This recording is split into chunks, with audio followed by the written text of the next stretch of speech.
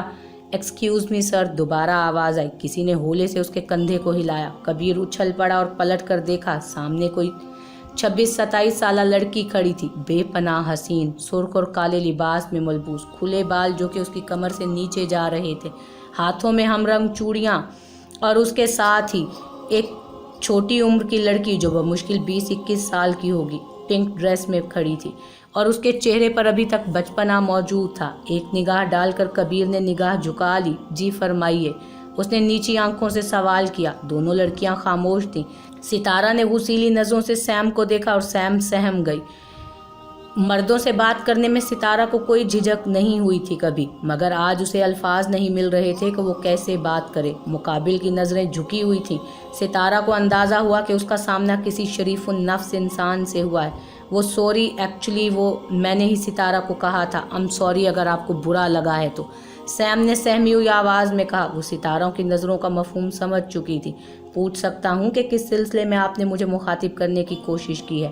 کبیر نے سیم سے سوال کیا۔ سیم نے کبھی اس صورتحال کا سامنا نہیں کیا تھا۔ وہ تو جب بھی کسی سے بات کرتی اسے وارم ویلکم کیا جاتا، اور خود ستارہ بھی کہاں واقف تھی ایسے شریفوں سے۔ پتہ نہیں کتنے عرصے سے اس نے کوئی شریف دیکھا ہی نہیں تھا۔ کتنے افسوس کی بات ہے، یہ حالت ہے ہماری ماؤں بہنوں کی۔ میں کافی دیر سے آپ دونوں کی گفتگو سن رہا تھا اور مجھے نہایت افسوس ہے کہ مجھے مایوسی ہوئی آپ کی باتیں سن کر۔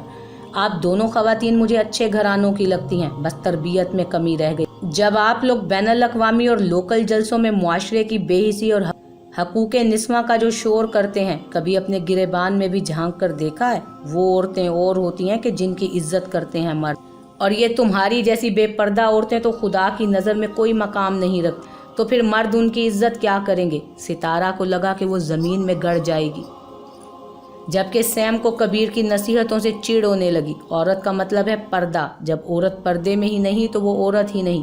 خیر، میں بھی کسے نصیحتیں کر رہا ہوں جن کے دلوں پر مہر لگ چکی ہے، جن پر مطلق اس بات کا اثر نہیں ہونا۔ کبیر غصے سے پھنکارتا ان کے پاس سے مثل آتش گزرا اور ہال کے دروازے سے باہر نکل گیا۔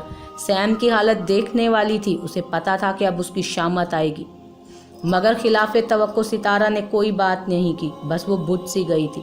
سیم نے بھی اس کی خاموشی کو بری طرح محسوس کر لیا تھا۔ واپسی پر بھی اس نے کوئی بات نہ کی۔ سیم نے اسے مخاطب کرنے کی کئی بار کوشش کی، مگر بے سود، اس کا موڈ سخت آف تھا۔ گھر آ کر بھی وہ اپنے کمرے میں بند ہو گئی اور کوئی بھی بات نہ کی۔ ادھر کبیر کو احساس شرمندگی نے گھیر لیا تھا۔ بے شک اس نے کوئی بات غلط نہیں کی تھی، نہ ہی کوئی نازیبا الفاظ استعمال کیے تھے، پھر بھی اسے لگا تھا کہ اس نے کچھ زیادہ ہی بول دیا۔ اس نے پہلی بار کسی کے ساتھ یوں بات کی تھی اور پہلی ہی ملاقات میں اتنا کچھ کہا تھا۔ وہ فطرتاً کم گو تھا اور بلا وجہ کسی پر یوں باتوں کے نشتر چلانا اسے زیب نہیں دیتا تھا۔ سو وہ کافی افسردہ ہو گیا تھا۔ اگلی صبح وہ لاہور کے لیے روانہ ہو گیا۔ لاہور پہنچ کر اس کا دل بہت ملول رہا تھا، لیکن کچھ مسائل میں الجھ کر وہ آنے والے دنوں میں یہ بات بالکل ہی بھول گیا تھا۔ ستارہ نے اپنے طور پر بہت سی معلومات جمع کیں اور مزید معلومات اسے عبید سے مل گئی تھیں۔ وہیں سے اسے پتہ چلا کہ کبیر شاہ کون ہے اور کہاں رہتا ہے۔ ستارہ نے لاہور آ کر مطلوبہ پتہ اپنے ڈرائیور کو دیا اور اسے وہاں چلنے کا کہا۔ ستارہ وہاں چلی تو گئی مگر باہر سے ہی پلٹ آئی تھی۔ اس کو کبیر کے الفاظ اچھی طرح یاد تھے۔ واپسی پر اس نے بازار پہنچ کر ایک کالی چادر خریدی اور اسے دکان میں ہی اوڑھ کر دیکھا۔ اسے اپنا وجود اچانک ہی بہت معتبر لگنے لگا تھا۔ اگلی صبح وہ شاپنگ کا بہانہ کر کے وہاں پھر پہنچ گئی۔ گیٹ کے سامنے گاڑی میں انتظار کرنے لگی کہ شاید اسے ایک جھلک دیکھنے کو مل جائے اس کی، مگر وہ باہر نہیں آیا تھا۔ ستارہ ایک بار پھر نامراد لوٹ آئی۔ گڈی باجی نے اسے پھر سے کسی کے ساتھ رخصت کر دیا تھا، وہ بھی پورے ہفتے کے لیے۔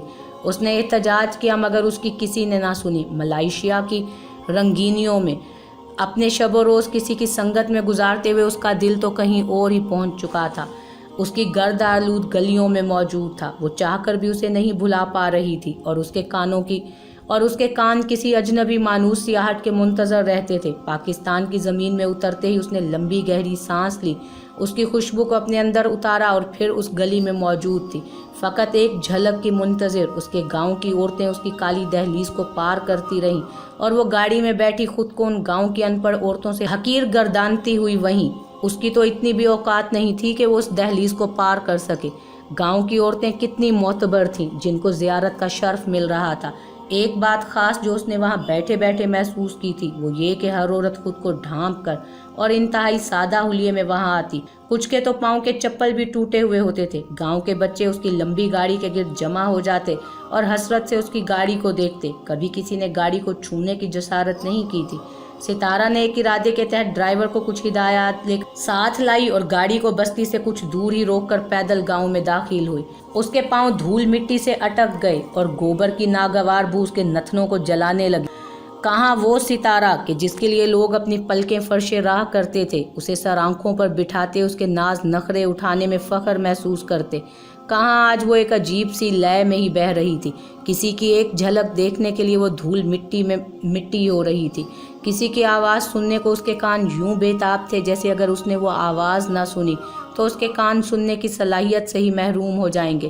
آنکھ نے اگر اس کے درشن نہ کیے تو بیکار ہو جائے گی۔ وہ دروازہ سامنے ہی تھا۔ اس نے رک کر ایک نظر خود پر ڈالی۔ کالی چادر میں سر سے پاؤں تک چھپا وہ وجود سرے دریا کھڑا تھا، ڈوبنے کو تیار۔